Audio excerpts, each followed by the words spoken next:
Rogo-vos, pois, irmãos, pela compaixão de Deus, que apresenteis os vossos corpos em sacrifícios vivos e santos e agradável a Deus, que é o vosso culto racional.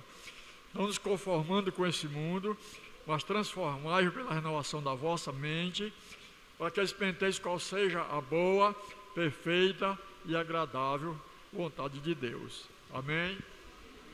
Vamos orar mais uma vez, eu rogo as nossas orações. Eterno Deus e Pai, nós te agradecemos, meu Senhor, pela oportunidade que nos concede nesta noite. Estamos, meu Deus, na tua casa, te agradecendo pelo dia de paz, pelos livramentos. Deus, porque nesta noite nos foi concedido o privilégio de estar aqui na tua casa, depois de um dia de luta, de vitória. Nós estamos aqui, Senhor, para te adorar mais uma vez, junto os irmãos, a esta congregação. Seja conosco nesta noite, pelo teu Espírito, ó Deus, abençoando o louvor, que nesta noite a palavra venha nos advertir, venha nos orientar, venha nos transformar, que nós possamos sair daqui satisfeitos com a tua presença e que o teu nome possa ser glorificado, Senhor, diante de um dia tão difícil que nós vivemos, mas a tua palavra tem poder para nos orientar, nos transformar e nos guardar de todo mal que o mundo porventura queira nos induzir. Ajude-nos nesta noite, que através da tua palavra nós possamos sair daqui, a Deus, transformado, pronto para reagir contra a astuta cilada do diabo. Ajude-nos ao nos pedimos e te agradecemos em nome de Jesus. Amém. Nós vamos agora ouvir dois louvores. Tem um conjunto. Quem é os cantores que estão no conjunto? Conjunto musical. Tem alguém do conjunto para cantar dois louvores? Primeiro louvor nós vamos cantar só para adorar a Deus, mas no segundo louvor nós vamos tirar as contribuições. Tem o conjunto musical, o conjunto de louvor, tem alguém aqui? Então, vamos louvar a Deus.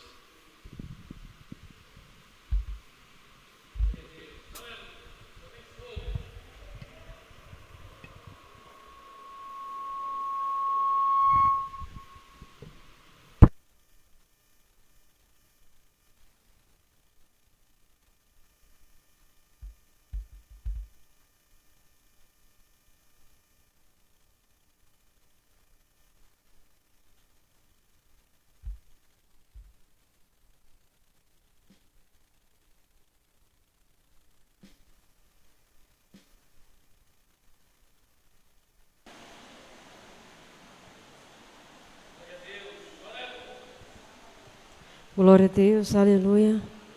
Saúde a igreja na paz do Senhor. Glória a Deus.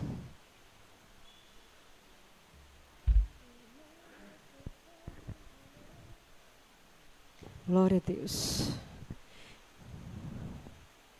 Irmão, você sabe o valor que tem uma alma? Nem todos os recursos humanos poderia pagar. O dinheiro, a prata, o ouro do mundo inteiro é pouco demais pro valor de uma alma poder comparar. Irmão, o valor de uma alma custou muito caro.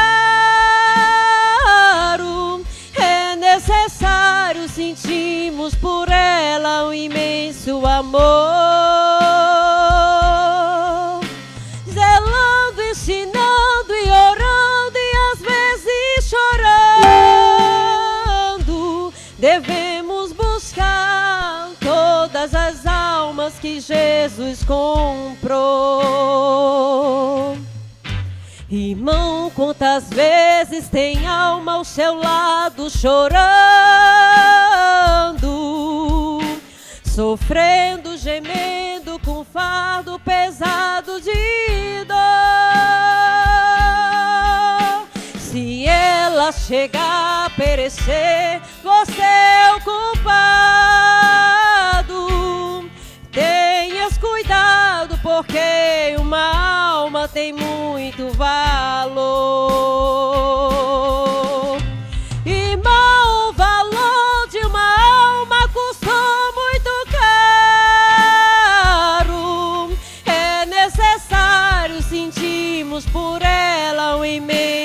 amor, zelando, ensinando e orando e às vezes chorando. Devemos buscar todas as almas que Jesus comprou. Irmão, você lembra do índio do mestre amado? Não foi um pedido, mas ordem que ele nos deu. E como podemos ficar com os braços cruzados se ele de braço aberto por todos nós morrer? Irmão, o valor de uma alma custou muito caro. É necessário sentir por ela o imenso amor, zelando, ensinando e orando e às vezes chorando. Devemos buscar todas as almas que Jesus comprou. Irmão, o valor de uma alma custou muito caro. É necessário sentirmos por ela o imenso amor, zelando, ensinando e orando e às vezes chorando. É necessário as almas que Jesus comprou. Aleluia. Agora, cada as contribuições nesta noite, para a obra de Deus. Para Deus, oremos. Eterno Deus e Pai, nós nesta noite, Senhor, estamos na Tua presença, agradecendo por tudo que Tu tem nos concedido. Vamos agora contribuir com a Tua obra. Ajude, Senhor, os Teus filhos que nesta noite vão de contribuir, que os seus corações estejam alegres, meu Senhor, que é bom quando a gente contribui com alegria. E nesta noite que eles façam isso para o andamento da Tua obra, pois nós carecemos, meu Deus, da nossa ajuda, ela carece da nossa ajuda para ter o seu andamento. Ajude nesta noite e aumente a nossa fé, que nós possamos contribuir com alegria, em nome de Jesus. Amém. Aleluia. Glória a Deus.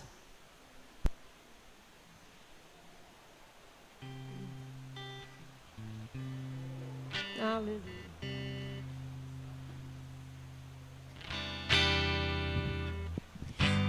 Aleluia. Sem teu viver existe um vazio, e se não podes cantar com os que cantam pra Jesus, não se detenha, não chore, meu amigo. Cristo transforma suas trevas em plena luz. Feliz será, jamais verá tua vida em pranto se findar. Feliz será, sim, ao Senhor teu coração entregar. Contempla agora as bênçãos de Cristo.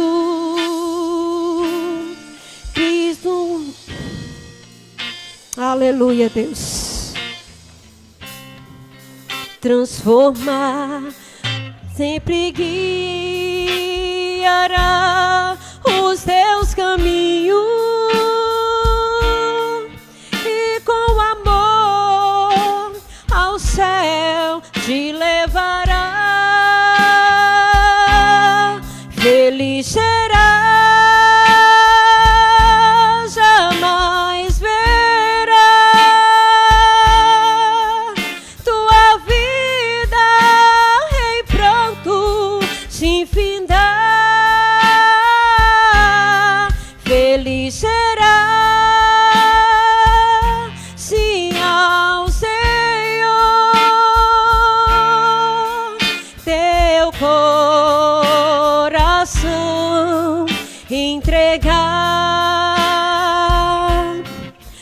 teu viver existe um vazio. E se não podes cantar com os que cantam pra Jesus, não te detenha, não chores, meu amigo. Cristo transforma as trevas em plena luz. Feliz será, jamais verá tua vida em pranto se findar. Feliz será, sim, ao Senhor teu coração entregar. Aleluia.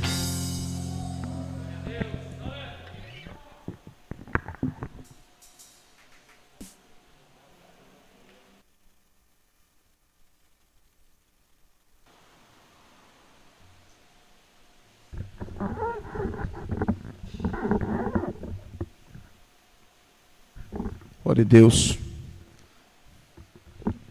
Meus irmãos, mais uma vez a paz do Senhor. Tudo bem? Glória a Jesus.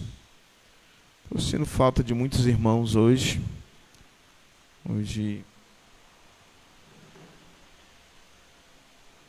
Falta de muitos irmãos aqui hoje na igreja.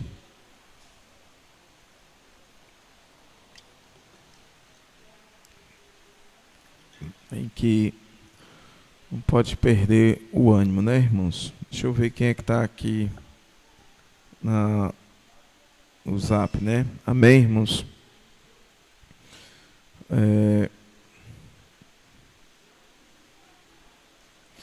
Meus irmãos, os departamentos já estão começando suas atividades, conforme nós falamos no domingo. É importante que os irmãos atentem para os convites dos departamentos que estão sendo feitos. Ontem teve uma oração para o departamento de senhoras e faltaram muitas irmãs, muitas mesmo, né, do departamento. E é importante que as irmãs não faltem, atendam ao chamado, tá bom? Se não puder vir, avise a liderança, tá? Nós aprendemos assim. Quando você não pode estar, então você avisa a sua liderança, tá bom? Comunique. É importante esse contato. Sábado agora, sábado a partir das 16h30, certo? Terá uma reunião geral para a juventude, tá? Sábado que vem, a partir das 16h30, vai ter uma reunião para toda a juventude da igreja. E eu quero convocar os jovens para que aqui estejam, certo? Todos os jovens estejam aqui no sábado, a partir das 16h30, tá bom? A liderança convoca todo, também, irmão Cleuto, os irmãos também que trabalham com a mocidade, né? Os regentes, as regentes, todos que trabalham diretamente com a juventude estão convocados para estarem aqui sábado a partir das 16h30. Bom, a liderança, irmão Cleuto, irmão Kleber, está convocando os jovens e eu peço que não falte nenhum, tá bom? É um dia que é bem viável para todos os jovens, bom? Um horário também viável, período da tarde, tá? partir das 16h30. Então, a juventude está convocada para estar aqui, sábado agora, dia 19, né? É isso? É. Bom? Então, anote aí, não programe nada. Ah, pastor, porque eu ia para a pizzaria. Dá tempo depois da convocação da juventude. Bom? Então, todos os jovens da congregação Lagoa Redonda 1 estão convocados para estarem aqui sábado. Bom? Irmão Cleuto, só anote para mim todos que vierem, viu? Bom? Anote para mim todos os jovens que vierem. E nós estamos no processo de retomada dos departamentos. Estamos, como dizem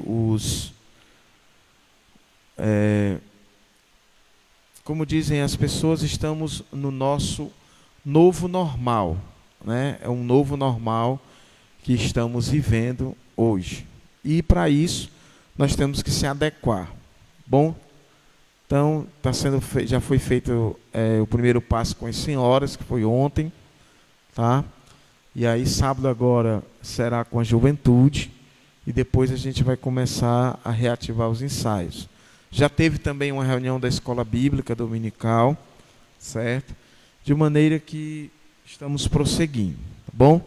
Prosseguindo para o alvo, conforme o prêmio da soberana vocação de Deus em Cristo Jesus. Então eu repito, estou sendo repetitivo, mas é importante para você memorizar. Sábado, toda a juventude da igreja está convocada para estar aqui a partir das 16h30, certo? 16h30, todos os jovens da congregação. O senhor bota lá no grupo, né, irmão Cleuto? Depois, bota lá no grupo, comunica todo mundo. Avisa hoje, avisa amanhã, avisa sábado durante o dia, né? Tem aqueles que são metidos a esquecido, né? Eu esqueci, né? Comer não esquece, mas os demais estão convocados para estarem aqui sábado às 16h30. Bom? Só os jovens, mas também os irmãos que estão aí na diretoria da mocidade, né? Os regentes, as regentes, né? Quer dizer, o pessoal que trabalha na diretoria da mocidade também deve estar aqui. Deixa eu ver quem é que está aqui. Muito bem. Desconectou, foi aqui. Está reiniciando. Ah, YouTube deu certo, não? Ah, o Facebook vou olhar agora, não. Muito bem.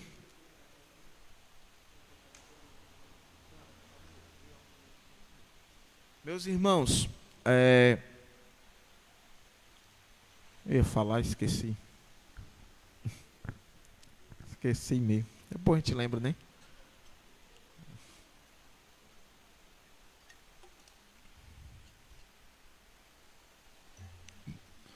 Abra sua Bíblia no livro de Hebreus, capítulo 2. Vamos meditar um pouco na palavra do Senhor Jesus. Bom? Hebreus, capítulo 2, versículo 1. Bendito Jesus, nós clamamos por ti.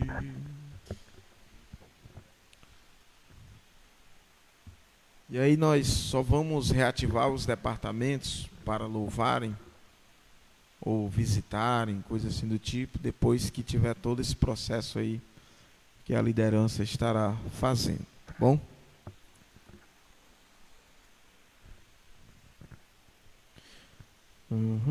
O irmão Guilherme está viajando, justamente com a irmã Nata, por isso que não pôde estar aqui conosco hoje. Hein? Hebreus capítulo 12, vamos meditar 2, né? Capítulo 2 de Hebreus, vamos meditar um pouco na palavra. Diz assim, eita, que essa Bíblia tem a letra. Portanto, convém nos atentar com mais diligência para as coisas que já temos ouvido, para que em tempo algum nos desviemos delas. Porque se a palavra pronunciada pelos anjos permaneceu firme, e toda a transgressão e desobediência recebeu a justa retribuição. Como escaparemos se não atentarmos para uma tão grande salvação? Esta começando a ser anunciada pelo Senhor, nos foi depois confirmada pelos que a ouviram. Testificando também Deus com ele, por meio de sinais, milagres e várias maravilhas e distribuições do Espírito Santo, segundo a sua vontade. Amém? Somente até aí. Nós já fizemos uma introdução do que se trata o livro de Hebreus, a carta escrita para os judeus que estavam dispersos depois da perseguição levantada contra a igreja, né?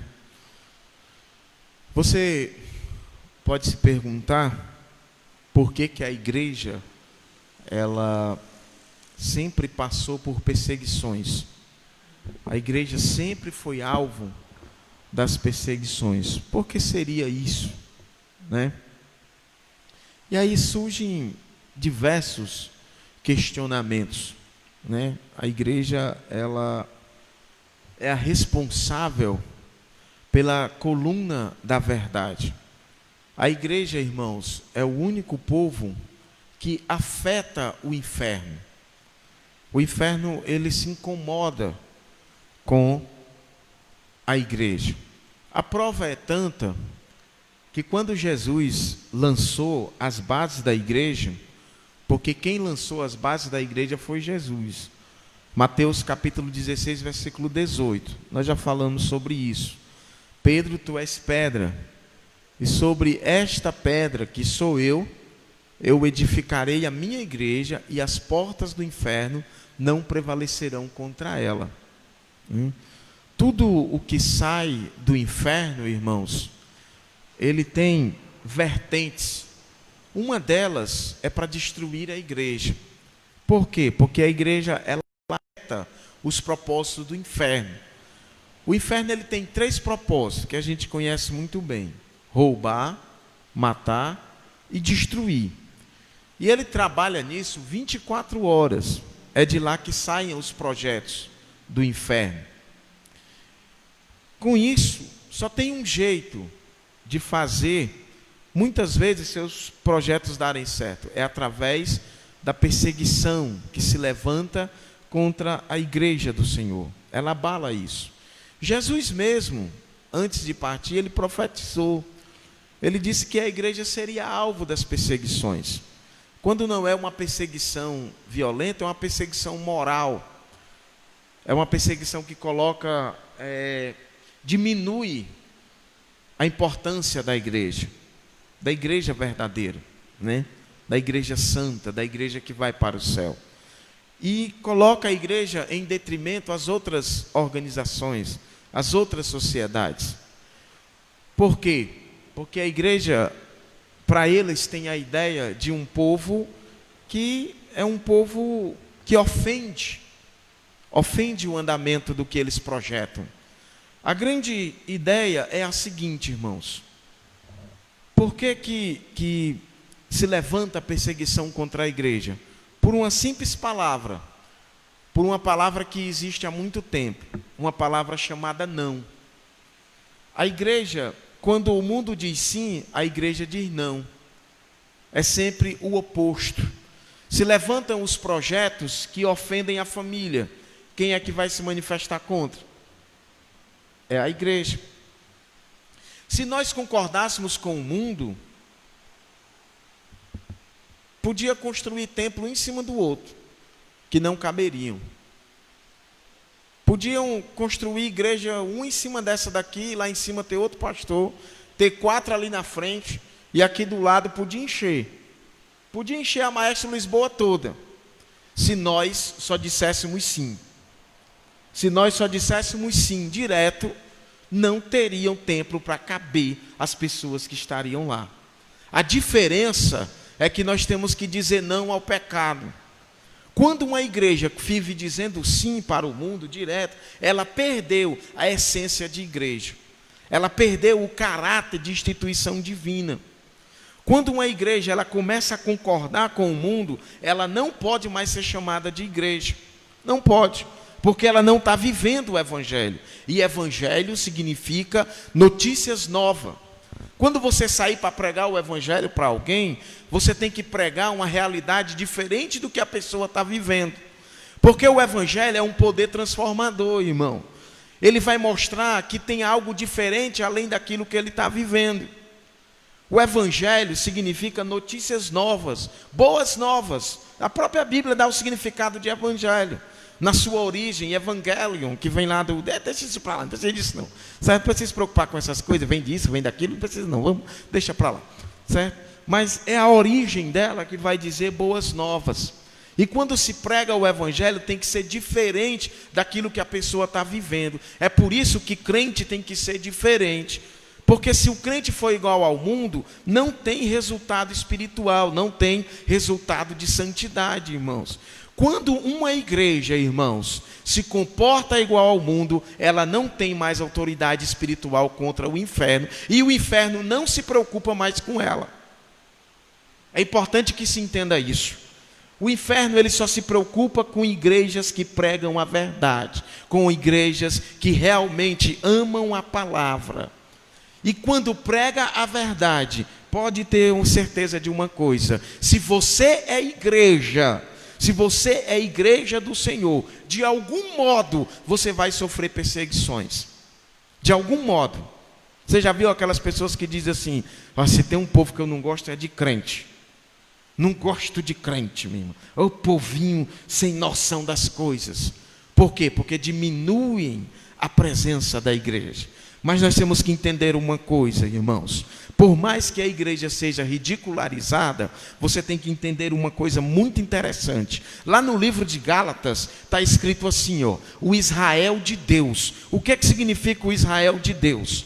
As bênçãos de Israel repousam sobre a igreja. Como assim, pastor? É fácil de entender, irmão. Vá buscar na história e vá buscar na Bíblia. Tanto o projeto que já surgiu para destruir Israel. Já surgiu tanta coisa para acabar com Israel. Na Segunda Guerra Mundial, houve o nazismo, houve o Holocausto, que mataram 6 milhões de judeus. E na Bíblia tem histórias que queriam acabar com o povo judeu, mas o povo judeu permanece em pé. A nação de Israel permanece de pé até hoje. Pastor, o que isso significa? Quando eu digo que as bênçãos de Israel repousam sobre a igreja, a primeira coisa que você tem que entender é essa: que ninguém pode destruir a igreja do Senhor. Bendito seja o nome do Senhor. Já que ninguém conseguiu destruir Israel, porque sobre ele repousa as bênçãos do Senhor, a Bíblia, Gálatas, o apóstolo Paulo chama a igreja de o Israel de Deus. Bendito seja Deus. Por quê? Porque ninguém vai conseguir destruir a igreja de Deus. Bendito seja Deus. Tem uma coisa que eu quero chamar a sua atenção aqui.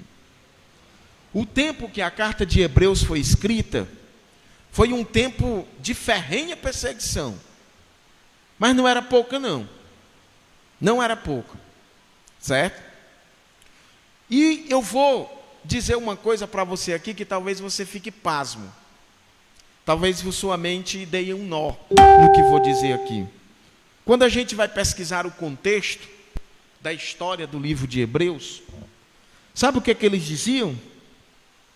Os crentes da época de Hebreus diziam o seguinte: o crente que desistisse da fé por causa da perseguição era fraco. Você já pensou? Chegava e dizia assim: vai desistir da fé? Então você é um fraco. É como se dissesse assim: você não é de nada. Você não tem condição de ter Cristo, não. Porque rejeitar a fé por conta da perseguição, eles tinham uma coisa lá para você ter uma ideia, irmãos, para você ter uma ideia, certo? No tempo de Hebreus, tinham lá uns pregadores que diziam o seguinte: se desistiu da fé por causa da perseguição e depois fosse se reconciliar, não era mais para ser aceito como crente. Você já parou para pensar num negócio desse? Eu estava lendo sobre isso e fiquei assim: mas espera aí, o cara desistia da fé por causa da perseguição e voltava para a igreja. Mesmo assim, a igreja não queria mais ele. A liderança não aceitava mais ele de volta. Considerava. E também dizia que para ele não tinha mais jeito, não. Está lá no Hebreus capítulo 6. Né? Está lá, não há mais. Como o irmão Zé Augusto está lembrando aqui. O escritor aos Hebreus vai dizer o seguinte: não tem mais jeito, não. E nós estamos falando de coisa séria, irmãos. Estamos falando de uma situação complicada. De que os perseguidores entravam nas casas, arrastavam os crentes, arrastavam as famílias e matavam e prendiam. E eles diziam o seguinte: olha, se desistir da fé por causa da perseguição, não tem mais direito à salvação. Presta atenção no que eles estavam dizendo. Claro que isso era o contexto deles. Porque se essa realidade fosse viva hoje, irmãos, o que tem de crentes, irmãos, que se desviam uma vez por ano, já não teriam mais condições de estar sendo nos bancos da casa de Deus, não. Porque o que tem de crente que se desvia uma vez por ano não é brincadeira. Tem crente que se desvia no carnaval, tem crente que se desvia na Semana Santa, fora aqueles que ficam desviados dentro da igreja. Bendito seja o nome do Senhor. Como assim, pastor? Concordou com o pecado, irmãos, já não quer mais a palavra, já não quer mais saber de Deus, já acha o pecado uma coisa boa, normal, pecou, não se arrependeu, já está vivendo como desviado, porque a marca do cristão é o arrependimento. Bendito seja Deus. Crente que peca e não se arrepende, precisa aceitar Jesus de novo.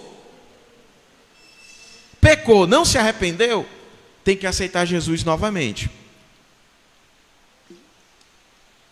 Mas vamos ver aqui um pouco do texto. O texto diz assim, ó: portanto convém atentar, baixa só mais um pouquinho, João Paulo, só mais um pouco.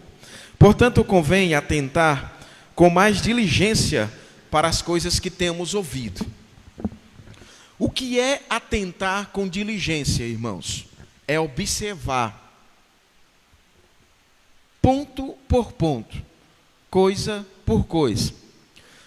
O problema aqui que o escritor aos Hebreus vai reclamar é que eles tinham condições de estarem firmes espiritualmente. Tinham total condições de estarem firmes, mas não atentavam diligentemente para aquilo que já tinha ouvido, para aquilo que já tinha sido pregado para eles. Lá no capítulo 4, ele vai falar sobre isso. Ele diz assim, ó: para nós foi pregada a mesma coisa, mas não produziu o mesmo efeito para vocês. A questão aqui é a seguinte: chega um tempo na nossa vida que nós temos que analisar tudo o que nós temos ouvido. Comece agora a pensar o que você tem ouvido a respeito do caminho do céu e quanto você aplicou na sua vida. Aquilo que você aprendeu de Deus, aquilo está lá, capítulo 6, versículo 40 de João, capítulo 6, versículo 45 de João.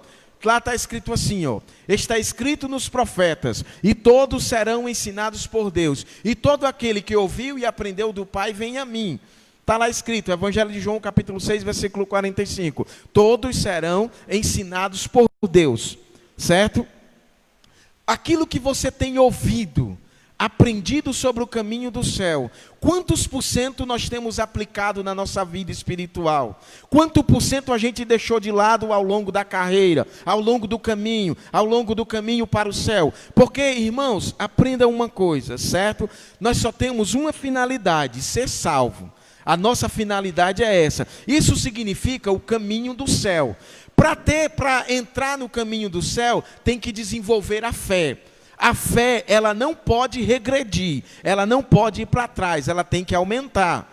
Está escrito também, o próprio livro de Hebreus, capítulo 11, versículo 6, certo? É necessário, sem fé, é impossível agradar a Deus, porque é necessário que aquele que se aproxima de Deus creia que Ele existe e que é galardoador dos que o buscam. Nós temos que entender, irmãos, que fortalecer o caminho da fé é o caminho para chegar no céu. Daquilo que você tem ouvido até hoje, quanto você tem aplicado na sua vida em relação a Deus? Porque ouvir significa internalizar. Porque às vezes tem coisa, aquele ditado bem antigo, irmão. Você conhece aquele ditado bem antigo que diz assim, entra pelo ouvido e sai pelo outro? às vezes acontece na vida de muitos crentes. Vamos começar a analisar o que nós temos ouvido sobre a palavra, o que nós temos ouvido sobre Deus. Será que a gente tem aplicado 20%, 30%, 50%? Porque 100% eu tenho certeza que nem eu apliquei. Mas quantos por cento faz sair do seu tempo de fé, do tempo que você aceitou Jesus, ou se você nasceu no Evangelho, ou se você tem 30 anos de fé, ou se tem 20, ou se tem 10, ou se tem 1 ano.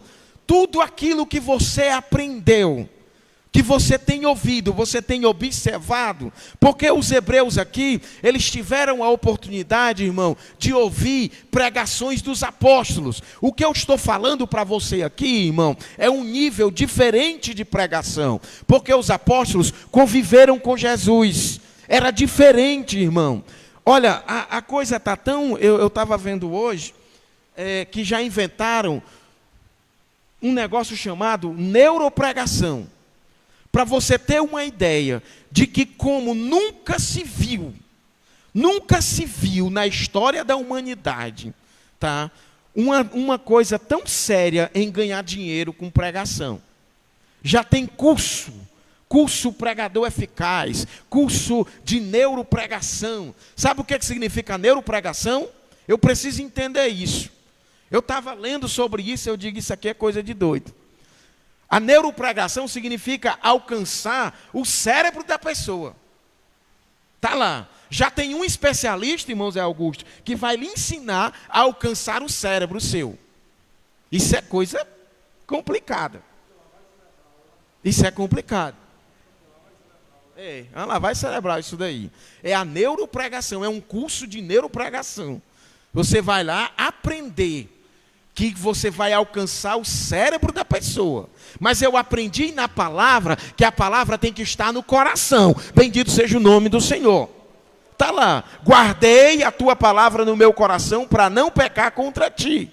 Mas já tem a neuropregação. Mas o que eu estou falando aqui, irmãos, é que a segunda geração dos crentes hebreus, tiveram a oportunidade de ver os apóstolos pregando. Viram Pedro, viram João, viram André, viram lá os apóstolos pregando a palavra. Você tem que entender que é um nível diferente. Por quê, pastor? Me prove isso na Bíblia. Eu provo agora. Você já leu o livro de Atos 2, Atos capítulo de número 2, irmão? Está lá. A história bíblica prova isso daí. Começa lá o dia de Pentecostes. A igreja está reunida ali, irmão. A igreja está junto ali, escondida no cenáculo. Lá na rua está acontecendo uma feira. Lá na rua está acontecendo uma exposição de fruta, uma exposição de verdura, porque era assim, a festa da colheita, era a festa do Pentecoste, que era 50 dias depois da Páscoa. Aí estava acontecendo lá, a festa da colheita, e o Pentecoste, irmão, e de repente o Espírito Santo veio, desceu sobre a igreja,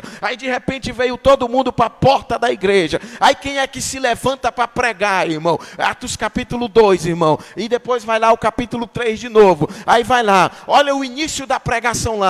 Pedro, aquele cara volúvel que cortou a orelha do Malco, o mesmo que duvidou que era Jesus sobre as águas, aquele que lá no Monte da Transfiguração queria uma cabana para as outras pessoas que estavam lá, aquele cara perturbado lá, aquele cara que negou Jesus quando depois que o galo cantou lá, quando ele negou Jesus, o galo cantou. Ele mesmo, ele se levanta lá no capítulo 2 e diz assim: varões galileus, escutai estas palavras, a Jesus o Nazareno, varão aprovado por Deus entre vós, com prodígios e milagres. Aí ele começa a pregar, aí ele diz assim: estes homens que aqui estão, não estão embriagados, sendo a 3ª hora do dia, ou seja, 9 horas da manhã, contando de 6 horas da manhã, 1ª, 2ª, 3ª, a 3ª hora do dia, eles não estão embriagados. Mas o que acontece aqui é o que foi dito pelo profeta Joel, e no nos últimos dias derramarei do meu espírito sobre toda a carne. Vossos filhos e vossas filhas profetizarão, vossos jovens sonharão sonhos, vossos velhos terão visões, até sobre os meus servos e as minhas servas derramarei do meu espírito. Aí Pedro começa a pregar. A Bíblia diz, irmão, que quase 3.000 pessoas se converteram a Jesus. A pregação dos apóstolos era um nível, irmão, que quem vive nessa atualidade nunca vai chegar. Quem vive hoje, irmão, nunca vai ter. Sabe por quê? Talvez até chegue, porque Jesus disse assim, ó: aqueles que creem em mim, obras ainda maiores farão. Mas talvez não chegue por conta da vaidade, por conta da prepotência. A igreja dos hebreus tiveram oportunidade de ver os apóstolos pregando, os apóstolos que viveram com Jesus, mas mesmo assim não observaram a palavra, começaram a entrar em declínio da fé. É sério isso que nós temos que pensar. Mesmo ouvindo os apóstolos pregando, começaram a entrar no declínio da fé espiritual. Como pode isso, pastor? Como pode isso? Por quê? Porque não observaram com diligência. No livro de Eclesiastes, se não me falha a memória, capítulo de número 12, versículo 13. Confere aí, pai, às vezes a memória trai. Lá está escrito assim: de tudo o que se tem ouvido, a suma é temer a Deus. Capítulo 12, versículo 13, né? Está lá. De tudo o que se tem ouvido, a suma é temer a Deus. O resumo. O que é a suma? É o resumo. O resumo do que você tem ouvido se resume em uma coisa só: temer a Deus. É o capítulo 12, versículo 13, é? E guardar seus mandamentos. Pode ler aí, irmã? Olha, lê aí, por favor, irmã Marilane. Pode ficar de pé e ler. Eclesiastes 12, 13. Glória a Deus.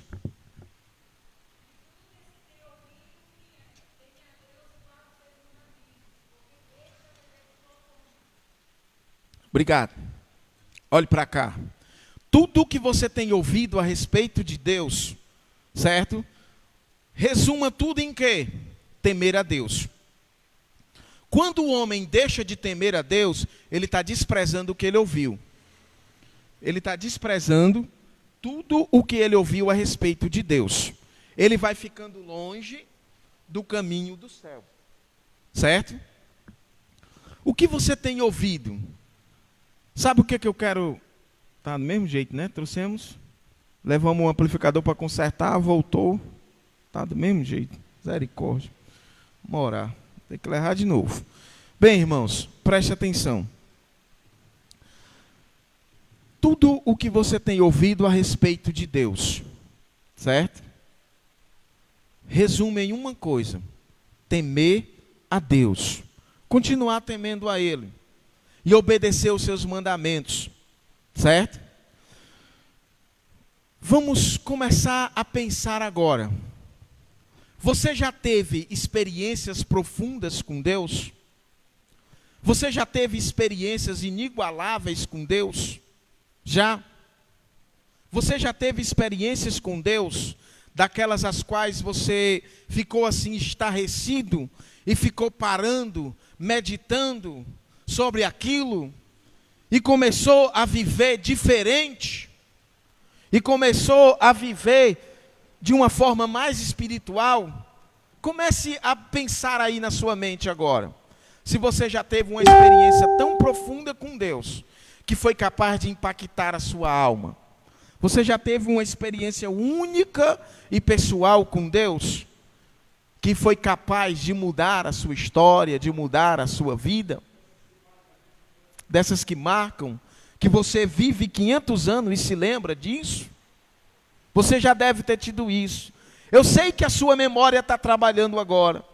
Eu sei que a sua mente está reverberando neste momento, começando a lembrar de um dia que você teve uma experiência profunda com Deus. Talvez o seu batismo com o Espírito Santo, talvez o dia que você aceitou Jesus, talvez o dia que você recebeu uma cura, ou talvez um dia que você passou por uma grande luta e ficou sem entender, e aí depois Deus foi lá e falou com você, e você se levantou. Você se lembra disso agora na sua mente? Comece agora a pensar em uma experiência profunda e única com Deus, mas agora comece a pensar o seguinte: o que mudou na minha vida depois dessa experiência? Você melhorou? Você piorou? E se você melhorou por uns dias e depois voltou a mesma coisa? Não, pastor, depois dessa experiência com Deus, eu melhorei por alguns dias. Eu passei 2 meses cheio da unção, mas depois eu não tive mais como aguentar. A pressão foi grande, as coisas foram aumentando e eu fiquei sem tempo. Comece agora a analisar se na sua vida você melhorou espiritualmente, você cresceu na fé. Você sentiu mais vontade de Deus, ou se tem necessidade de você viver outra experiência, mas agora você está achando muito difícil. Será que talvez você esteja dizendo assim: pastor, eu estou achando muito difícil viver novamente uma nova experiência com Deus. Sabe por que a gente acha difícil? Por causa das nossas falhas. Por causa do nosso próprio eu, por causa do nosso pensamento, irmãos.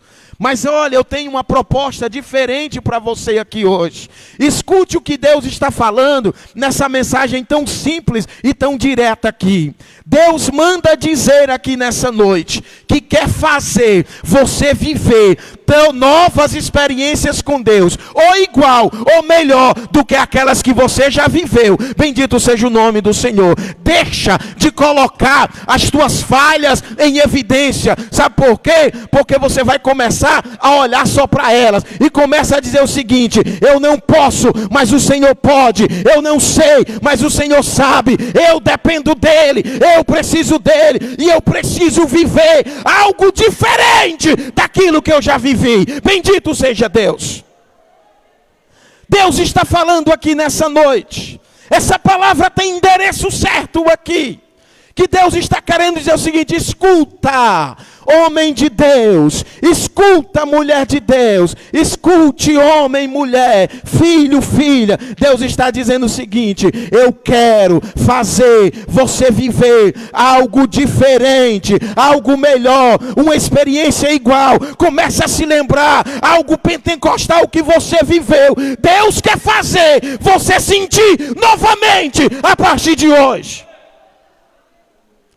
Glórias ao nome de Jesus nesse lugar. Deus quer fazer você viver isso. Sabe por quê? Porque não adianta nada se você ouvir e não passar a ter o privilégio, o propósito de temer a Deus. Tem que ouvir, mas tem que internalizar. Nós não podemos, irmãos, mais viver de um modo que quando a gente sair daquela porta, diga assim: onde foi que o pastor leu hoje? O que foi que ele pregou? O que foi? Não podemos mais viver dessa forma. Nós temos que começar a viver, irmãos, de uma forma que a gente saia daqui hoje à noite e que acorde amanhã dizendo: Deus falou profundamente comigo e eu vou aplicar na minha vida. Bendito seja Deus. O que você tem ouvido tem ajudado você a viver espiritualmente? Porque você tem que aprender uma coisa. Nós estamos vivendo em dias, certo, irmãos, que está aparecendo tanta gente entendido da palavra que não é brincadeira. Apareceu uns meninozinhos que às vezes não sabem nem tomar banho direito.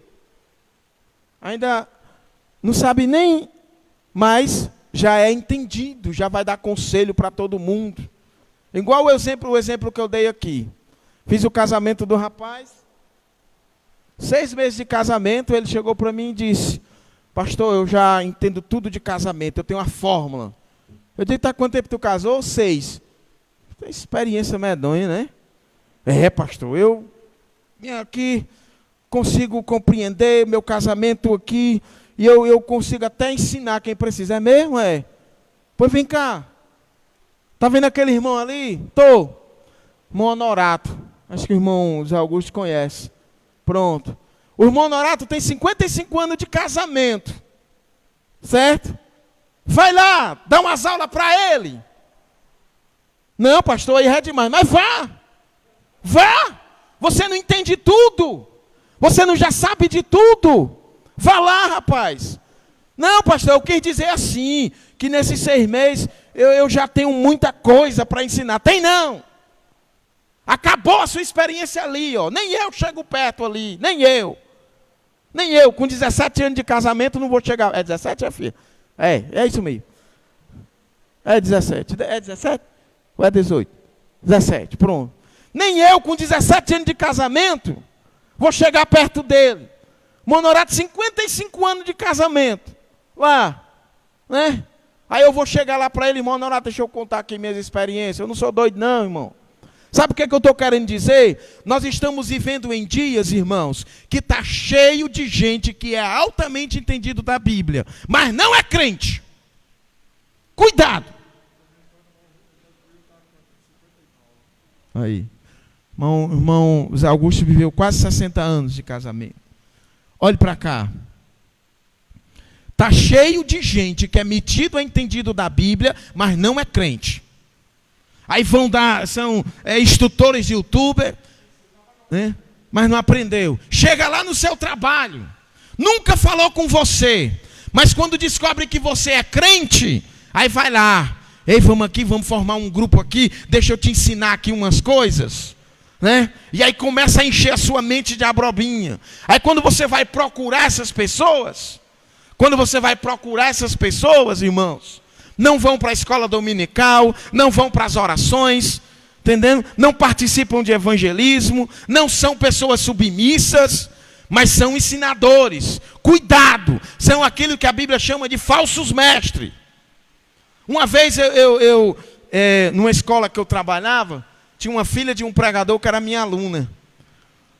Aí eu estava precisando de uma pessoa para fazer o encerramento da EBD. Aí eu disse assim, menina, me dá aí o número do telefone do teu pai, porque eu quero, ainda bem que eu disse para ela, eu quero chamar ele para fazer o encerramento da EBD. Aí ela olhou para mim e disse assim, tio, o senhor vai chamar meu pai para fazer o encerramento da escola dominical? É, conhecido, né, e tal. Tio, mas o meu pai não vai para a escola dominical. Eu digo, é mesmo. É. Nós nunca fomos para a escola dominical. E olha, tio, que eu tenho 14 anos. Eu digo, é mesmo, menino? É, acabar. Aí eu fui e disse. Aí ela olhou para mim e disse, mas o senhor quer o número dele? Não. Esquece. Preciso mais não. Sabe por quê? Porque está cheio de gente metida a entendido das Escrituras. Aí chega lá no seu trabalho, corrompendo a sua mente, chega para você e diz assim, sabia que tu não precisa dar dízimo, não? Era a mesma coisa que acontecia no tempo de Hebreu. Os falsos mestres, eles cercam, irmão. Eles cercam, porque eles não se conformam em ir para o inferno sozinho, não. Eles querem levar os outros também. Mas aprenda uma coisa, a igreja do Senhor, ela é vacinada contra isso. Quando essas coisas acontecerem, começa a dizer, eu tenho culto de doutrina, tem alguém que se preocupa com o ensino da palavra, eu não preciso estar desvirtuando aquilo que eu aprendi, não. Bendito seja o nome do Senhor. Porque aquilo que se tem ouvido tem que aplicar na mente, aplicar no coração. Sabe por quê? Olha, irmão, Jesus mandou fazer o quê? Jesus mandou orar e vigiar. Não foi isso? Porque ele disse que o espírito está pronto, mas a carne é o quê? É fraco. O espírito está pronto, mas a carne é fraca. Está lá. Olha, se você, certo, não tiver a prudência de vigiar, não tiver a prudência de ficar alerta com coisinhas pequenininhas, certo? Não vai resolver muita coisa você passar 3 dias de jejum. Não vai resolver muita coisa. Não, eu estou jejuando há 3 dias. Amém, Deus abençoe. Mas se você não tiver vigilância no seu lar, na sua casa, no seu trabalho, no seu falar, no seu comportamento, naquilo que você vai dizer, se você não tiver vigilância, 300 horas de oração não vai adiantar muita coisa não, irmão. Porque as coisas têm que andar junto. E às vezes você ora e aparece alguém com mensagens diferentes daquilo que você aprendeu, você passa 10 anos aprendendo uma coisa. Chega uma pessoa com uma vez só e aí desmancha aquilo que você todo o tempo tem aprendido. Sabe por quê? Porque não está instalada no coração. Bendito seja Deus. Como assim, pastor?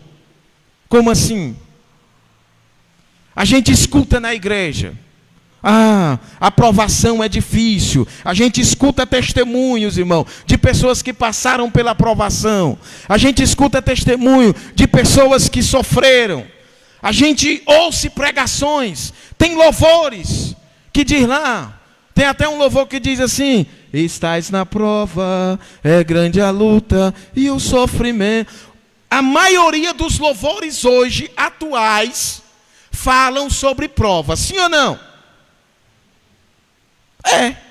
A maioria dos louvores atuais falam sobre provação. Estou errado? Está lá, ó. Eu aprendi e diminuindo, e caí e crescendo, já viu? Doeu, mas eu senti, é coisa assim. Olha lá. Aí vem, tem coisa boa chegando, pronto. Aí quando chega essa parte, a igreja pega fogo. Meu amigo, o camarada corre. Entendendo? Quando vai lá, tem coisa boa chegando, vamos pular, vamos subir. A maioria dos louvores hoje falam sobre prova. Estou mentindo, sim ou não? Pega lá os louvores atuais. Até aqueles que são horrivelmente terríveis. Porque tem louvores que dão um desespero na alma. Né? Você é o espelho. Que espelho? Coisa nenhuma. Essa força vem de dentro de você. Que nada. Entendendo? Não tem. Está lá os louvores direto. Muitos. Né? Aprendi, e caindo, e corri, e sofri. Mais ou menos assim. E tropecei, mas me levantei. Está lá de novo. Né? A maioria dos louvores é sobre prova. Mas quando você passa pela prova, aí é que está a história. Você escuta lá louvores sobre prova, pregação sobre prova, dificuldade. A maioria dos louvores, irmão, eu não tenho nada contra isso não. O que eu acho interessante, sabe o que é? É que parece que quando esses louvores são cantados, é quando chega a parte da vitória, todo mundo, né? Tá lá, minha vitória hoje tem sabor de mel, né? Tal, eu sofri, ninguém me ajudou, né? Tem uma vez eu estava indo para o trabalho e o rádio do carro ligado e o meu rádio queimou, rapaz, fiquei triste, o rádio do carro, eu gosto muito de rádio. Tal. Aí eu estava numa rádio lá e começou a cantar assim: ainda bem que quem te ofendeu está vivo. Eu digo que eu vou ouvir. Eu vou ouvir agora o resto. Entendendo? Porque geralmente quando aparecem as aberrações, ou eu tento mudar, ou se a minha esposa, minha filha estiver comigo, eu digo, muda logo aí. Mas o ruim é mandar a Débora mudar, que a Débora desliga o rádio e não muda. É uma coisa séria. Débora muda aí, bota em outro canto, ela desliga, irmão. Só falta parar tudo e não consegue mudar, mas tá bom. Né? Bem, aí estava lá. Era assim, irmão Neto. Ainda bem que quem te fez sofrer está vivo. Mas para quê? Sabe para quê? Aí no final tinha lá, ó. Para ver você de pé hoje. Que Deus é esse, irmão? Que faz você ficar de pé para humilhar os outros. É assim. Aí canta louvores sobre prova. Prega. Chora. Ora. Mas quando passa pela prova, não suporta. Hein? Como que fé é essa que nós estamos vivendo? Quando passa pela luta, que a luta já passou, foi embora, não quer mais ficar de pé. O tipo do evangelho que estamos vivendo hoje, irmãos, é aquele que não dá estrutura espiritual. Mas aprenda uma coisa, irmão. Eu ainda gosto lá do livro de Abacuque, capítulo 3, versículo 17, que todo mundo conhece. Portanto, ainda que a figueira não floresça, nem haja fruto na vide, o produto da oliveira minta, as ovelhas sejam arrebatadas dos currais, e nos currais não hajam vaca, todavia eu me alegrarei no Senhor, exultarei no Deus da minha salvação. Jeová o Senhor é a minha força, e fará os meus pés como o da coça, ele me fará andar sobre as minhas alturas. Bendito seja Deus. Lá no livro de Isaías, capítulo 49, se a memória não me trai, está escrito assim, ó, não sabe, versículo 31, se não me falha a memória, lá diz assim, ó, não sabes, não ouvistes, que o eterno Deus não se cansa, não se fadiga, e não se pode esquadrinhar os seus pensamentos. Os jovens correrão e se cansarão, mas os que esperam no Senhor renovarão as suas forças, voarão com asas como águia, correrão e não se cansarão. Bendito seja Deus. Glórias ao nome de Jesus. Escute o que eu vou dizer para você aqui. Sabe quando é que vai terminar a provação? Só quando Jesus voltar. Enquanto estivermos aqui na terra, vai aparecer provação. Pastor, mas eu já passei por tantas. Glória ao nome de Jesus, que você passou por tantas e está de pé aqui hoje. Bendito seja Deus. Agora aprenda uma coisa. Quando estiver no meio da provação, comece a se lembrar e dizer o seguinte: o mesmo Deus que foi comigo naquele dia tão horrível, é o mesmo Deus que vai me sustentar. Bendito seja o nome do Senhor. Você tem condições de ter uma fé dessa natureza? Tem. Você tem condições de ter uma fé dessa forma? De que dizer o seguinte: o Deus que me sustentou naquele dia que eu pensei que ia morrer, Ele vai estar comigo ainda hoje. Você lembra de Jó? Você lembra de Jó, irmão? Todo mundo conhece a história de Jó. Crente que não conhece a história de Jó precisa ler a Bíblia. É igual um pastor que ele tem os critérios dele. Diz assim: você é assembleiano? Sou. Conhece o hino A Grande Viagem? Conheço não, então não é assembleiano. São os critérios dele. Porque assembleiano conhece. Um dia tudo irá findar. Olha lá, conhece. É o nosso hino áureo, irmãos. Aí diz assim: você é assembleiano? Sou. Conhece o hino Eu Navegarei? Não, então não é assembleiano. Eu navegarei. Como é o resto? Então não é assembleiano. Assembleiano conhece, irmão, de có e salteado, esses louvores. Entendendo? Vai lá e conhece bem. Esse é um pastor amigo meu que ele tem essas definições. É assembleiano? Sou. Conhece o hino A Grande Viagem? Qual? Então não é. Não é. Precisa rever aí. Certo? Olhe para cá. Está lá Jó, irmãos. Inclusive parece que vai ser sobre Jó a história, a próxima revista, é? Não, né? Pronto. Já vai logo aprendendo essa. Tá? Tá lá Jó. Os amigos dele disseram: está em pecado. Jó era um homem rico. As pessoas iam para a casa dele para comer carne. Irmãos, eu estou parafraseando para você entender. As pessoas iam para a casa dele para se divertir, pegar seu carro emprestado. Mas chegou o dia que ele ficou com um caco de telha, raspando as feridas da cabeça e se coçando debaixo de uma árvore. Estava lá, terrivelmente feio. A mulher chega e diz assim: amaldiçoa teu Deus e morre. Para que tu vai ficar vivo, seu miserável? Em outras palavras, ela estava dizendo isso. Seu miserável, para que tu vai ficar vivo? Aí os amigos chegam e dizem assim: tu está em pecado, mano. Confessa teu pecado. Bildade e Zofar, como era o nome do outro?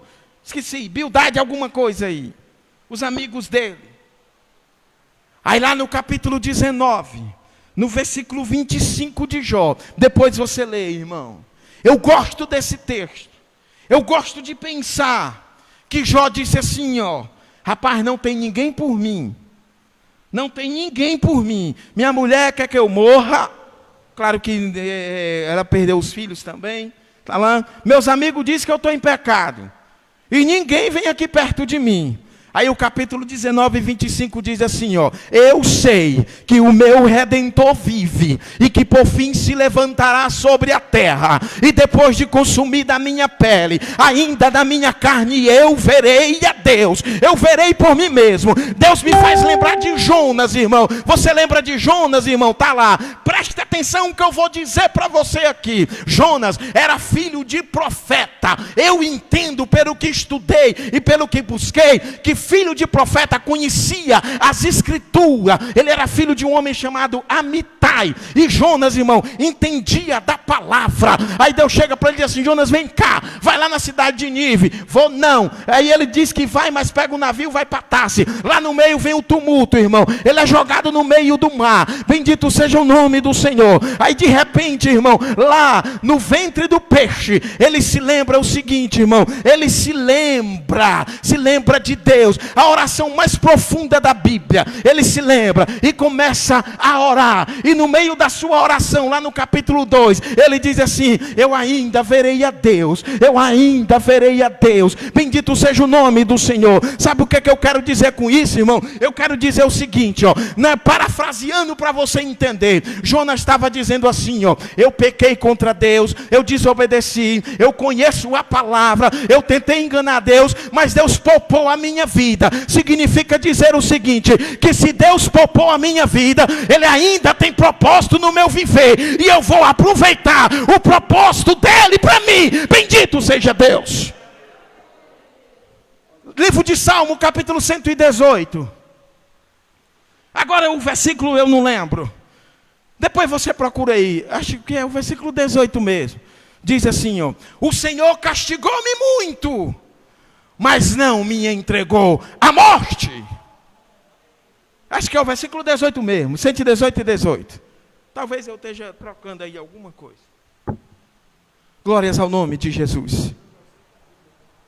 É, o centro da Bíblia, o livro, o Salmo 118, pegando aqui o gancho do irmão Zé Augusto. Se você quiser dividir a Bíblia ao meio, é só colocar no Salmo 118. A quantidade de livro que tem para lá é a mesma que tem para cá. É a metade da Bíblia, o Salmo 118. Obrigado, irmão José Augusto. Preste atenção. Vamos para frente aqui, só mais um pouquinho. O texto diz assim, ó. Porque que já temos ouvido para que em tempo algum nos desviemos dela. Olhe para cá. Falar sobre tempo, irmãos.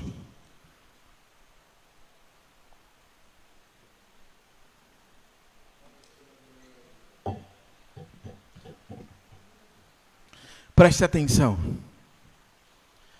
Existem tempos bons e tempos ruins, sim ou não? Amém? A igreja está aí? Existem tempos bons e tempos ruins? Sim. Quando eu era menino, minha mãe tinha uma expressão que dizia assim, eu acho que os mais velhos conhecem. Quando a gente começava a se lembrar de alguma coisa, aí minha mãe dizia assim, isso aí era no tempo da vaca gorda. Alguém conhece esse ditado? Quer ver uma coisa? Levanta a mão quem conhece esse ditado aí. Pronto. Devia dizendo, né? E assim, o tempo da vaca gorda. Passou por ela debaixo do cajueiro, foi. E ela ficou lá, não veio não? Ô, rapaz, não dava para botar no carro não, né? Então, cachorro com linguiça. Essa aí eu não conheço não. Bem, tempo da vaca gorda. Irmãos, existem tempos bons e tempos ruins, não existe?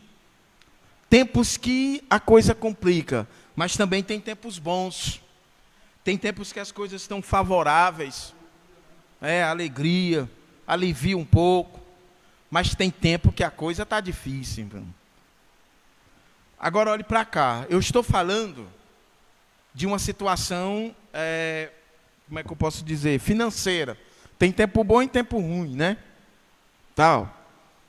Você às vezes tem que controlar, né? Os irmãos têm que fazer que nem eu, irmão. Nem minha esposa diz assim: meu filho, eu vou para o salão. Pronto, minha filha, vá ali na carteira, pegue R$10 e passa o dia lá e faça tudo que tiver direito. Pronto. Eu estou ajudando, né? Entendendo? Não é verdade? E trago o troco, né? Pronto. Tá, obrigado, irmão. Não tá... Valeu, obrigado. Né? Né? Porque R$10 já é de bom tamanho para passar o dia no salão. As irmãs concordam aí, amém? Não? Pelo amor de Deus. Acho que R$10 dá para passar o dia lá, não dá não? Eu acho que dá. Dou R$10 para elas, 5 para a Débora, pronto, elas passam o dia lá. Né? Ainda volta com mais 5, né?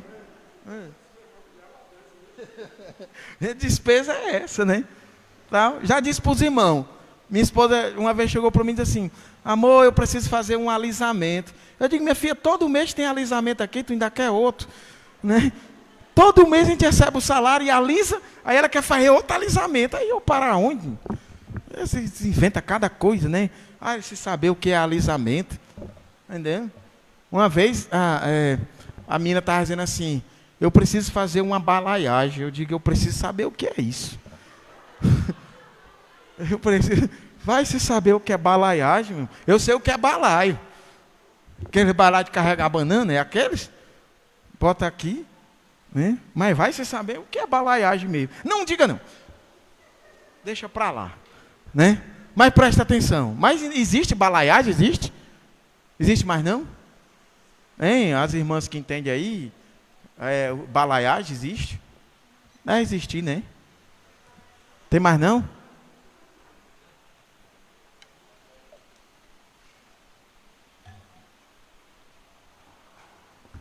Eita, glória a Jesus. Tá bom. Eita, que a gente. Olhe para cá, preste atenção. Olha, vou já concluir. Nesses 15 minutos aqui vou entregar o que Deus colocou no meu coração. O que eu quero chamar a sua atenção aqui é o seguinte: é que existem tempos que são favoráveis para a fé, e existem tempos que são difíceis para a nossa fé. Certo? Existem tempos, irmãos, presta atenção aqui. Lá no livro de Daniel, capítulo 2, eu vou chamar a sua atenção aqui rapidinho, para você entender do que se trata tempo. Tempo é diferente de período. Por exemplo, nós estamos em que mês? Setembro. O período que nós estamos vivendo agora, tá? É o mesmo do ano passado, sim ou não? Todo ano não tem setembro? Tem ou não tem? Tem. Todo ano tem setembro. Entendendo? Então, o período que nós estamos vivendo é o mesmo. Setembro. Agora estamos vivendo um tempo diferente. Daniel, capítulo 2, tem 2 tempos ali que se encontram. Certo? Lá no livro de Daniel, capítulo 2, diz assim, ó: ele muda os tempos e as horas. Você já viu lá esse texto? Está lá, quando Daniel recebe a revelação de Deus, aí ele diz assim, ó: ele muda os tempos e as horas. Não é isso? Está lá. Aí eu te pergunto o seguinte, tá? Para Nabucodonosor, Nabucodonosor diz assim, ó: levanta a estátua. Quem não adorar a estátua vai fazer o quê? Vai ser lançado da fornalha de fogo. Esse era o tempo para Nabucodonosor, o tempo de ele se mostrar grandioso. Mas para Deus, era o tempo do seu nome ser exaltado. Então, os tempos, eles se encontram no mesmo período. Você está entendendo o que eu estou dizendo, sim ou não? Está claro isso que eu estou entendendo? O mesmo período está Nabucodonosor e Sadraque, Mesaque e Abednego. Está lá, certo? No mesmo período. Mas para Nabucodonosor, era o tempo dele mostrar a grandeza dele. Para Deus, era o tempo de Deus ser exaltado através dos seus servos. O tempo, ele se encontra dentro do período. Nós estamos vivendo um período. Setembro, janeiro, fevereiro, março, abril, o que for. Mas o tempo que estamos vivendo é diferente. Nós estamos vivendo tempos difíceis. E são tempos difíceis para a nossa fé. São tempos difíceis, irmão, para o nosso dia a dia. A carestia está grande. Está lá, né? Estão fazendo chacota com o negócio do arroz aí. Não é brincadeira não, irmãos. Estão até embalando arroz de presente para dar. Estão comprando arroz e embalando. Está aqui. Olha lá. Que para você um arroz. Né? Estão fazendo chacota com arroz. E com óleo. Está lá. Beleza. Estamos vivendo um tempo de carestia. Certo, irmão? Houve um tempo que você ia para o mercantil com R$100 e precisava mandar o entregador deixar na sua casa. Sim ou não? Hoje com R$100 você traz na metade de um dedo. Traz as 2 sacolas aqui, ó. Pronto. Menino, cadê os R$100 que tinha aqui? Deus, Tereza da perna tesa. Vai embora. Acabou. É o tempo difícil. Mas aprenda uma coisa. O tempo não está difícil só para a economia. Também está um tempo difícil para a fé. Vamos falar de tempo difícil? Vamos. Quem conhece a história de Esté? Ali era um tempo bom ou era um tempo difícil para a fé? Hein? Era um tempo difícil para a fé, irmãos. Manda matar todos os judeus. Por causa de Mardoqueu. Está lá. Mas no capítulo 4, versículo 14 de Esté, Mardoqueu manda um recado para Esté, que o nome Esté significa estrela. O nome dela era Radassa. Olha lá. Aí diz assim: porque se de todo te calares, Deus levantará de outra parte socorro e livramento para o seu povo. Mas quem sabe, para tal tempo, tu foste colocada aí. Tempo.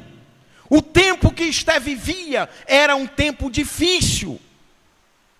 O tempo que Mardoqueu vivia foi um tempo difícil para ele. Aprenda uma coisa, irmão. Existem tempos na nossa vida que são difíceis para manter a fé. E não precisa ser uma calamidade nacional, não. Às vezes é uma provação na sua casa. Às vezes é uma desesperança que bate. Às vezes é um assunto mal resolvido que volta à tona. Deus está falando nessa noite. Às vezes tem assunto na alma que ficaram mal resolvidos e ele volta à tona. E aí você começa a padecer. Você muda o seu ânimo.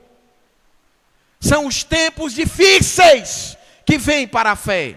Agora presta atenção. O texto diz assim, ó: vamos observar a palavra para não se desviar em tempo algum. Para que você não se desvie nem no tempo bom e nem no tempo ruim. Provérbios capítulo 30. Você já leu? Palavras de Agur. Esse capítulo de Provérbios 30, quem escreveu não foi Salomão. Não foi. Certo? Foi um homem chamado Agur. E lá ele diz assim, ó: eu não quero nem a pobreza e nem a riqueza, mas eu quero o pão necessário para a minha vida. Preste atenção, irmãos. Olhe para cá. A grande ideia é a seguinte, qual é? É não se desviar, nem no tempo bom e nem no tempo ruim. Pastor, dá para se desviar no tempo bom? Mas rapaz, mas como? E no tempo ruim? Aí é que vai embora mesmo. Entendendo? Olha, irmãos. Livro de Cantares de Salomão. Capítulo de número 2. Fecha os olhos assim para tentar lembrar com mais precisão. Certo? Vamos ler. Cantares de Salomão, capítulo 2. Deixa eu encontrar aqui. Para a gente falar, para a gente concluir sobre tempo. Cântico dos Cânticos, né? pessoal diz que por aí esse texto é só para namorado, mas tá bom, né? Bem, vamos lá. Deixa eu ver aqui qual é o versículo. Está aqui. Versículo 11. Cantares de Salomão, capítulo 2, versículo 11. Para a gente concluir aqui. Certo? Estamos falando de tempos difíceis. Mas para que você não se desvie no tempo difícil e nem no tempo bom. Pastor, como é que se desvia no tempo difícil? Por duas coisas. A negligência e o esfriamento. Ou melhor, no tempo bom, quer dizer. Como é que se desvia no tempo bom? Pela negligência e pelo esfriamento. Começa a negligenciar, esfria. É batata, como diz o ditado por aí. Agora vamos ler Cantares de Salomão, capítulo 2, versículo 11. Deixa eu ver se eu encontro aqui. Diz assim, ó.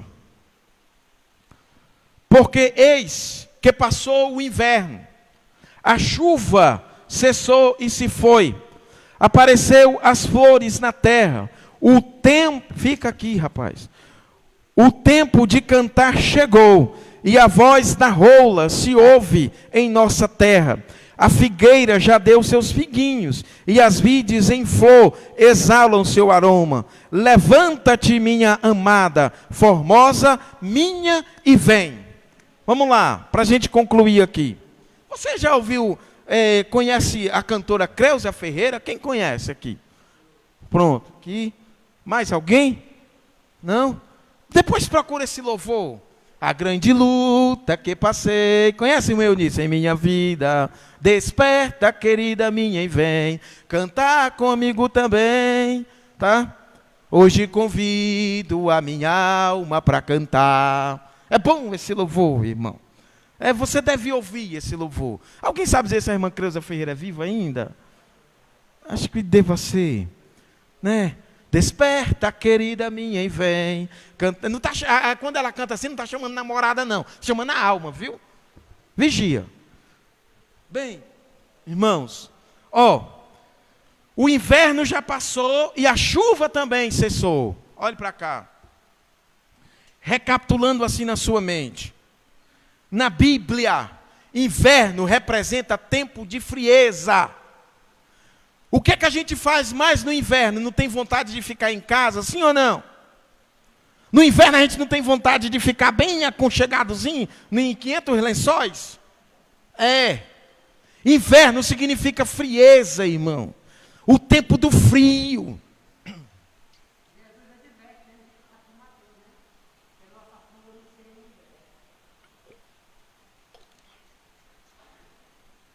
It's very nice, you remember, my friend. Presta atenção. O tempo do inverno, irmão, é um tempo difícil. Certo? O tempo que a fé, ela parece que vai se acabar. Certo? Tempo de ficar ali, sem tomar atitude. Entendeu?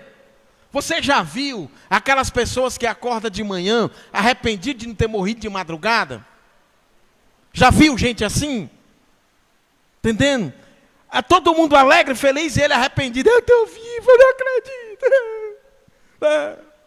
Conheci uma irmã que vivia dizendo assim: eu quero morrer, Jesus me leva. Eu digo: sai de perto de mim, irmã, vai para lá. Porque Jesus me chamou foi para dar vida, e vida com abundância. Tempo difíceis para a fé.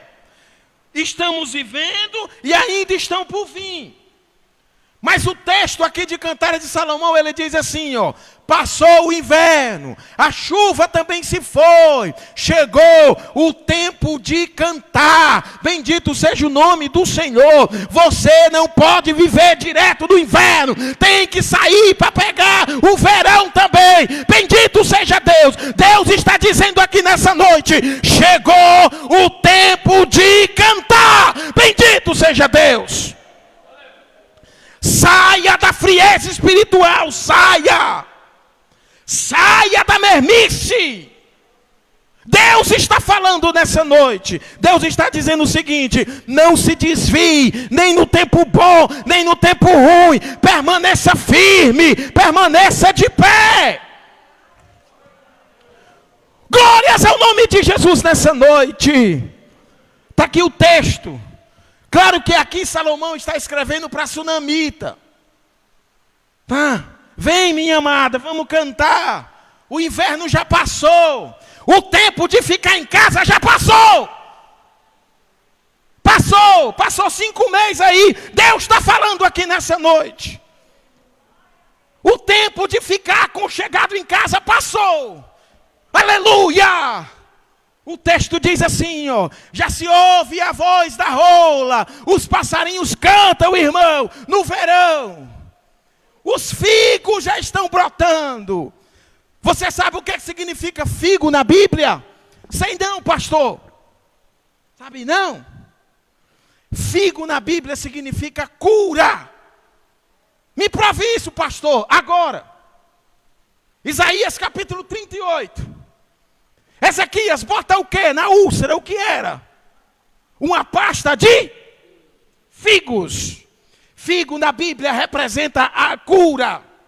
Aleluia! Deus está falando aqui nessa noite, irmão. Nós não vamos se desviar. Comece a dizer isso para a sua alma. Diga nessa noite para a sua alma o seguinte: ei, alma, nós não vamos se desviar, nem no tempo bom, nem no tempo ruim. Talvez venha tempo bom, talvez venha tempo ruim, mas em tudo estaremos firmes em Deus. Glórias ao nome de Jesus nessa noite. Está lá, o tempo de cantar chegou. Tem até um hino que fala disso, o tempo de cantar chegou. É mais ou menos assim. Porque passou o inverno, passou a chuva. Depois em casa, escuta lá esse louvor da Creuza Ferreira. É muito bom esse louvor, irmão. Quem conseguir encontrar pode botar lá no grupo. Creuza Ferreira. Pastor, qual é o título? Não sei.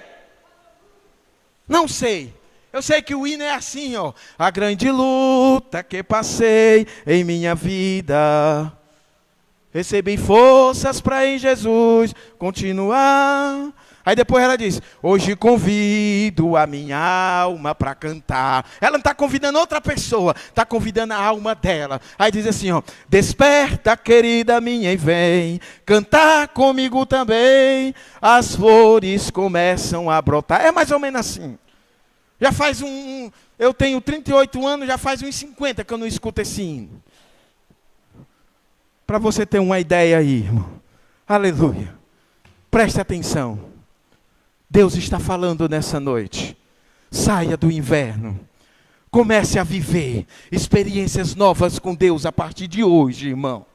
Saia dessa mesmice. Bendito seja o nome do Senhor. Saia da frieza espiritual. Porque Deus está dizendo o seguinte: olha, filho, olha, filha. O inverno passou, mas eu te sustentei, eu te levantei. Agora chegou a hora de você se levantar.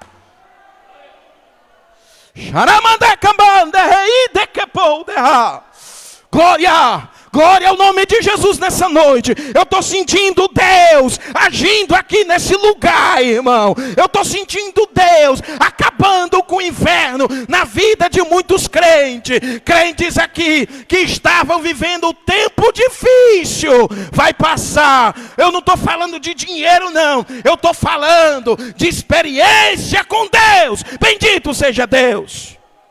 Eu não estou falando de dinheiro. Ah, Deus vai fazer chover dinheiro para você. No dia que chover dinheiro lá, eu vou para lá também. Ei, pastor, vai chover dinheiro na minha casa. Quando é, filha? Vou levar todo mundo, Débora, Isaac. E vai cada um com 2 mochilas. Não sai de lá que se não tiver cheia. A ordem vai ser essa. O Isaac tem umas 30 mochilas, então pronto, a gente leva tudinho. Possa ser que o Isaac dê um sorriso, né? Possa ser que ele dê um sorriso, né? Vamos ficar de pé, irmão. Olha, eu já perdi de economizar 2 vezes, viu? 2 vezes. O cabeleireiro disse assim para mim, ó: pastor Osvaldo, vamos fazer um acordo aqui nós. Eu digo que tá feito. Aí tá ouvindo. Se o Isaac sorrir, O senhor não paga nem o corte dele, nem o seu. Eu digo, esquece. Esquece.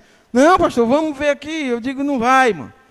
Aí depois ele disse, mas se ele não sorrir, o senhor paga em dobro. Eu digo, não, vamos fazer acordo, não. Esquece, que ele não vai sorrir mesmo. Pois é, tudo bem.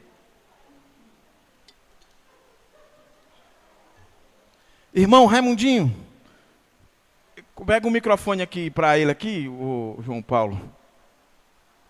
O senhor vai orar e dar a bênção apostólica, viu? Bom, aí, é esse do meio, João Paulo? Pode pegar aí, irmão Raimundinho. Tem alguém para aceitar Jesus ou reconciliar-se? Se tem, vem à frente. Nós vamos orar por você. Deus abençoe a igreja. Deus abençoe os irmãos. Aqueles que não puderam vir, Deus abençoe. E aqueles que não vieram por negligência, Deus abençoe também. Mas não deixe de vir, não. Bendito seja o nome do Senhor. Mas, Raimundinho, o senhor ora e dá a bênção apostólica. Doutor, na paz do Senhor, vamos orar. Senhor Deus, Pai de infinita misericórdia, nesse momento, Deus, estamos aqui em tua presença, Pai, te agradecendo por nossa vida, por este culto, meu Deus, desta noite, meu Pai. Agora, meu Senhor amado, que estamos aqui diante da tua presença ainda, Pai. Abençoa poderosamente as nossas vidas e guarde, leve em paz, dá uma noite de bênção e paz a cada um de nós, meu Senhor. E os pedidos de oração que têm chegado, que tu possa abençoar a família, dando uma noite de bênção, meu Deus. E assim, nós te agradecemos por tudo, no nome de Jesus. E a graça do nosso Senhor Jesus Cristo, o amor de Deus, o nosso Pai, a comunhão e as consolações do Espírito Santo, seja sobre nós e sobre todo o povo de Deus. E todos digam amém. A paz do Senhor para todos.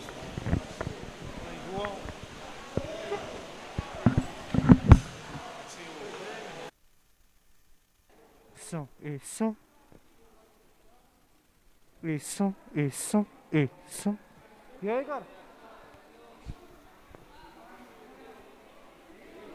Isso, ação, e. Ligar.